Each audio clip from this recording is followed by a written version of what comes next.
Big Boar Barbecue presents Seven Rivers Racing on KQEG-TV with Dan the Voice Diker, Billy Doc Niles, and Paul the Statman Riker.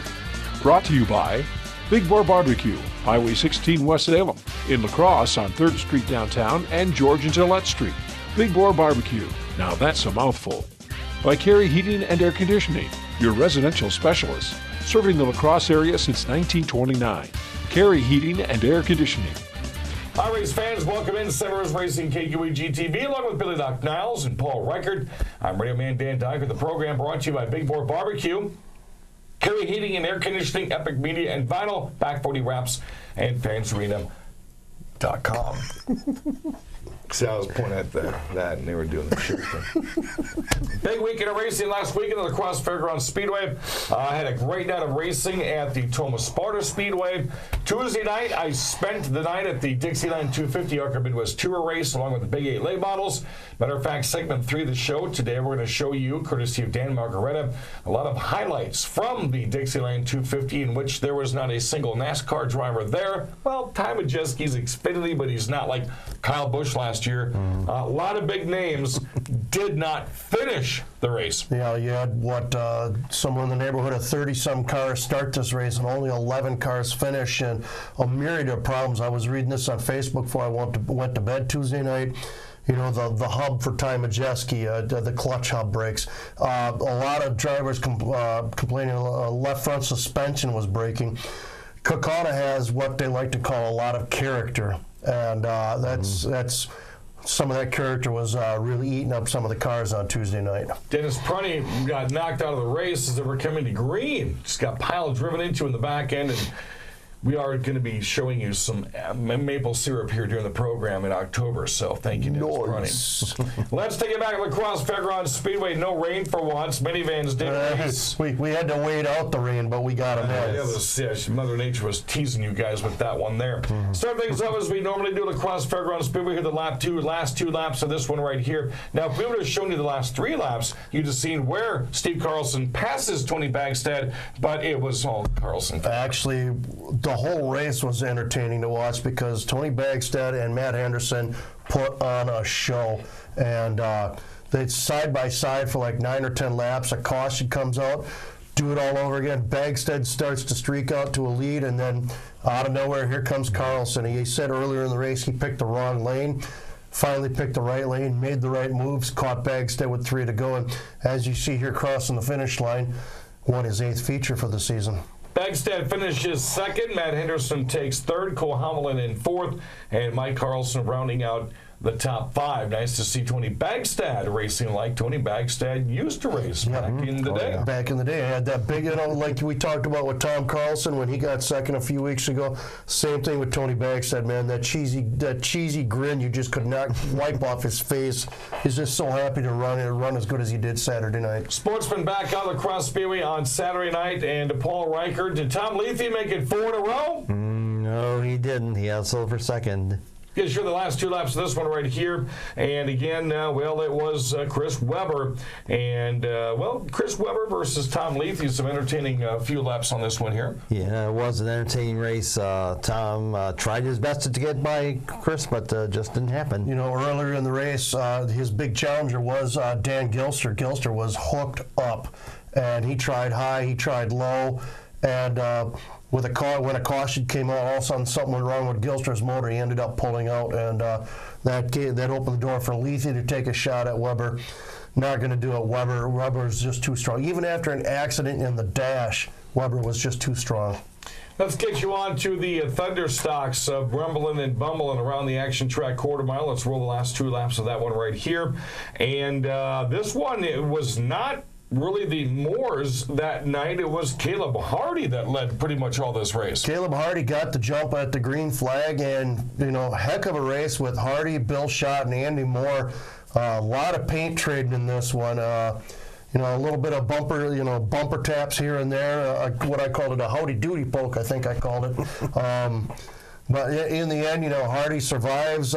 Great close finish here with Schott and Moore for 2nd place. Awesome race to watch. Definitely get a chance to watch it. Check it out. Hornets were up next, and the man that's been dominant in the Midwest Dash Series at the Tomah Sparta Speedway, Patrick Tickey, he had his way at the Crosse Speedway Saturday night, as you see the last 2 laps of this one right here. But Rob Stanfield, tell you what, took second place, and that car is the one he had in the boat race about 3 or 4 weeks ago. And I told him, I said, man, why isn't that thing a Hornet car? And he says, well, it used to be. That was Jeff Thompson's old Hornet car. Painted it up, did what he had to do to it, and I tell you what, Paul Reichert, that was an entertaining race, but Patrick Tickey is hard to beat. Yeah, especially when he borrowed his brother Garrett's car, and no matter who you have in there, no matter which Tickey it is, that they really got going there. So again, Patrick Tickey gets past Rob Stanfield. Stanfield not done in the night, Billy Duck Niles, as the minivans did come out the race. Holy cow, where did these come from? It was supposed to rain again. Well, I texted you before the race, like, it must be minivan night. It's a 40% chance of rain. And lo and behold, qualifying got rained out for all divisions, but we drive the track. We got minivans against Mother Nature's wishes. We got minivans in, and what an entertaining feature. I mean, we're only showing you the last 2 laps, but you got to watch this whole thing. Stanfield and Moore, once again, they were trading paint, fun to watch, and then they laughed about it afterwards. On the cool-down lap, they're in back laughing and waving at each other. It was really cool to watch. Fun race to watch. Another one you need to go back to YouTube and check out. Matt Moore going for 3 track championships at 2 different racetracks. He's trying to get the street stocks here at the Crosse Speedway, trying to get the 6-shooter division, which he leads at Tomah Sparta Speedway, and he's also the early leader for the minivans. Final program of the night was a trailer race of destruction, 20-plus trailers going out to do what everybody likes, and that is just destroy everybody. And I was really surprised to hear the name that won. I can really remember, I've known Buzz for quite a long time. He's a big fan of the Moore Racing family as well, and Buzz Perez gets the win, but it was awfully close for we needed 2 trophies for this, Paul. I mean, and I even said we should probably move further down the track so we can be in the middle of this, because Clausen's group and Buzz Perez's group, both of them really loud. And in the end, our crack staff of judges, I think it was like a 4-to-1 vote in favor of Perez. So Perez was awarded the trophy. All right, Saturday night at Crosse Fairgrounds Speedway, you're going to have late models, sportsmen, thunder stocks. The minivans are back again.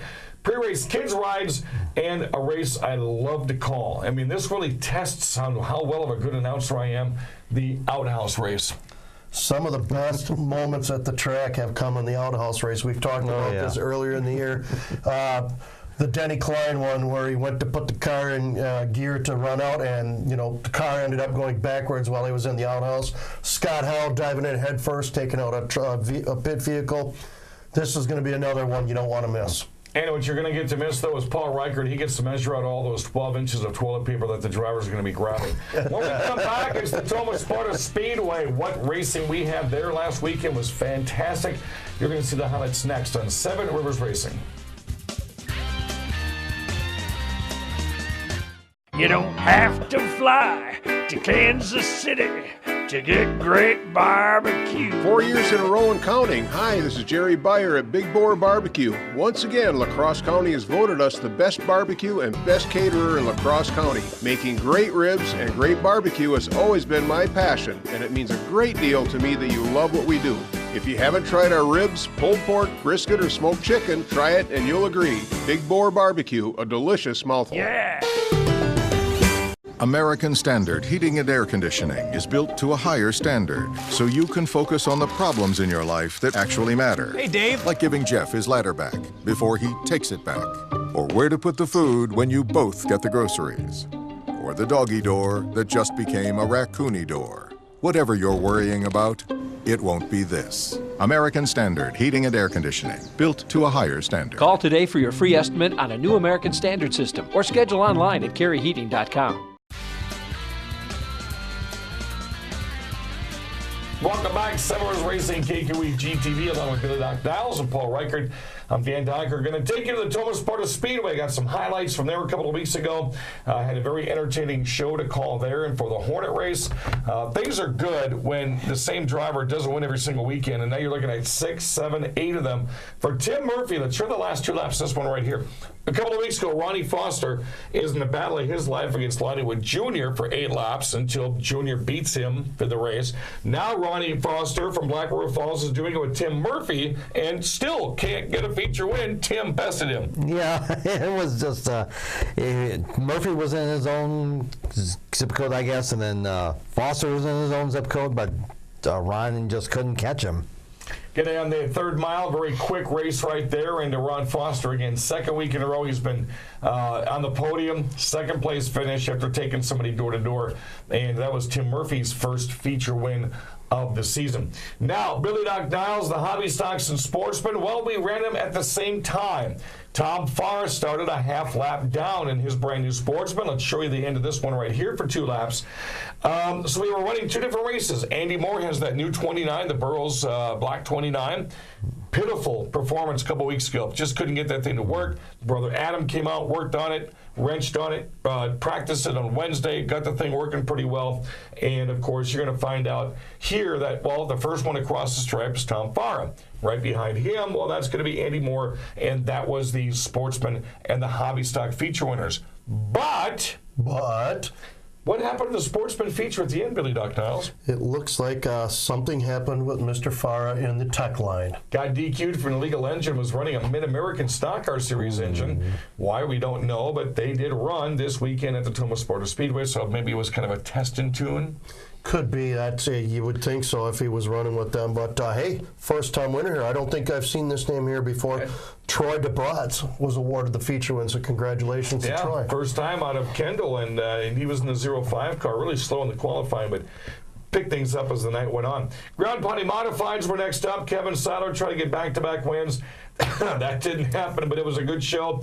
As we show the last 2 right here between Kevin Seidler and Paul Brown, Darren Salo and Denny Schott. Darren Salo had a chance to win this one and was way up in turn number 1, slipped up, and all of a sudden here comes Denny Schott. Oh, yeah. Denny took advantage of the problems for Salo, and he just drove off with another win. Another good race, though, was 6 Modifieds. They made this one interesting all the way down to the end. Schott again had to run the outside rail to try to get past Brown and Salo on this one. And that is a tough thing to do at that track, is to run the outside groove, because their corners are so tight and narrow. Well, 1 and 2 is wide open. If you go too loose, you're going to end up in the creek that's down at the end of the bed. 3 and 4 is like going down a hallway. Yeah, exactly, and it's especially coming off of turn 4 there, you're either going to hit that car or hit the wall. There's not much room coming out there. That's why since 2007, when I first started dabbling and announcing at Tomah Sparta Speedway, I've only seen late models there once, and they were there, I think it was 2 years ago. September 16th, CWRA Super Late Models. What do you think that's going to be like? That is going to be phenomenal. I'm almost sorry I'm going to be out of town. No, I'm not sorry I'm going to be out of town, but I can't wait to see the video. That's going to be fun to watch. Super late models on that tight quarter-mile track. It almost reminds me of Columbus 151. Columbus was a little bit bigger, but still tight corners, a lot of beating and banging. Should be the same thing. Midwest Dash Series was back out to play again, and a couple of weeks ago, Paul Finch took advantage of Patrick Tickey having a tire go down on the last lap of the feature. Paul Finch ended up winning that race. Patrick Tickey has come back and won a couple since. Let's hear the last 2 of this one right here. Whoa, Paul Reichert, it's deja vu. Paul Finch on the inside, Patrick Tickey again on the outside. Oh, yes, great battle down to the wire, but Patrick ended up getting the better of the battle with Paul and wins the feature.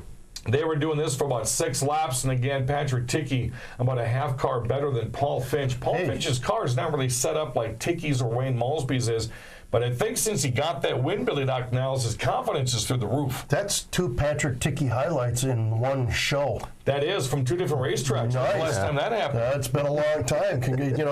He got his brother Garrett's car running really well Saturday night, got his own car running really well on Friday night. He's tough no matter what he gets into, and he shows it right here. Here's a name from the past from the Crosse Speedway, Ryan Schaefer. You may not know that name from Sparta. How about the lime green sweatshirts, Rednectified Motorsports? Yeah. Well, Schaefer was back out for the first time in quite a few years, running at the Tomah Sparta Speedway in the 6 cylinders, and he led the first 11 laps of this one right here. We thought, oh, Matt Moore, you're fine. Matt Moore's only lost once this year, and that was to Tom Farah earlier in June. Otherwise, he's had every single race win. Schaefer, 11 laps to start. Then what happened? Matt Moore caught him. Oh, my goodness gracious. Who can stop this guy? Was that a mystery? Did I solve it? Did I solve it? It was kind of interesting, though, because as you see in turns 3 and 4, Moore gets into Schaefer. They were both hard short and Robbins racing. Oh, there goes the bumper. We had 100% off part sale going on with Schaefer's car lane there in turn 4. But in the end, it was Matt Moore and Paul Reichert. And then Paul Brown also beat Tim Steinhoff in the best 2 out of 3 spectator drags. And they were... Steinhoff was back on a racetrack? Steinhoff was in his 1976 Aspen, I think it was. Holy cow, he hasn't been on a racetrack in a long time. Well, he did street drags from, remember that orange Aspen he had? Okay. That was the one he had again. Oh, I did not know. Okay. Paul Brown bested him in the pickup truck, though. Matt Moore Nice. could have a chance to win 3 championships at 2 tracks. Ooh, that would be impressive. Well, he's leading all 3 right now. He's got the 6 shooters at Tomah. He's got the he's leading street stocks at La Crosse. And after last week, he's leading minivans now, too. Minivans are going to be up this week at the La Crosse Speedway as well. And that's one of those that anybody can win this thing. Stanfield, Moore, McCarthy's been out. If they put on another race like they did last week, this weekend, it's going to be a fun one to watch. When we come back again, I spent Tuesday up at Kaukauna, Wisconsin International Raceway covering the Dixieland 250. Check out the radio show Saturday at noon at 1460 WBOG. You're going to hear 6 different interviews from the ARCA Midwest Tour. But next up, we're going to show you the highlights. Dan Margareta, a great friend of the program, sat back, shot quite a bit of video there. You're going to see a lot of breaks, a lot of heartache, and some fantastic racing towards the end of this one next on 7 Rivers Racing. You don't have to fly to Kansas City to get great barbecue. Big Boar Barbecue is up and running on the north side of La Crosse. Hi, this is Jerry Beyer at Big Boar Barbecue. Yes, the food truck is open at George and Gillette Street to make it easier for you north siders to find out why La Crosse County has voted us 4 years in a row as the best barbecue and best caterer in La Crosse County. Big Boar Barbecue, Highway 16 West Salem, and now open at George and Gillette Street. A delicious mouthful. American Standard Heating and Air Conditioning is built to a higher standard so you can focus on the problems in your life that actually matter. Hey, Dave. Like giving Jeff his ladder back before he takes it back. Or where to put the food when you both get the groceries. Or the doggy door that just became a raccoony door. Whatever you're worrying about, it won't be this. American Standard Heating and Air Conditioning, built to a higher standard. Call today for your free estimate on a new American Standard system or schedule online at carryheating.com. Welcome back, Dan Diker, Bill Doc Niles, Paul Reichert. We are 7 Rivers Racing, KQEG TV. These 2 guys did not get a chance to go Tuesday night to the Dixieland 250, so I thought, what the heck? My friend Dan Margetta said, hey, let's bring some video back so these guys can be entertained. Aren't I just the nicest guy? Yeah. That ain't what you say off camera. Yeah, I think it's pretty brutal around here, especially a couple past weekends ago. You should see the outtakes from this program. They're pretty hilarious. The outtakes, there were none. From Dixieland, Kaukauna, that's right here.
you saw a condensed version of that whole half-an-hour race. What stuck out to you the most? Well, like we mentioned in the first segment leading up to this, that track has character. What surprised me is the attrition. A lot of mechanical problems because of the character of the track.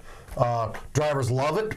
They love racing it, but equipment just doesn't like it that much. Felt bad for Dennis Pruney. You saw him take that rear end shot there just when they're coming to green, and his night was completely over with. And I know he hurt his shoulder as well. So rest, Dennis Pruney, because I know you'll be back out. Paul, quick synopsis of the Dixieland 250. Chase Purdy was the story. First time ever at Kakana, first time with the ARCA Midwest Tour, and man, he got going late, and he just ran away with it in the end. Only the second chassis that Scott Wimmer's ever built. How about that? Yeah, well, Purdy even said he was saving his car for that last 40 or 50 lap run, so you knew he was going to be strong if he was doing that. Going to thank Dan Margetta for supplying video for us.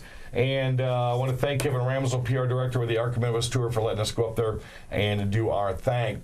The Crosse Speedway, going to have the outhouse race, and I guess there's some other races. Oh, and Buck Night this weekend. Buck Night this weekend, yeah. Get all that food is $1. Them man cans are $2 beers.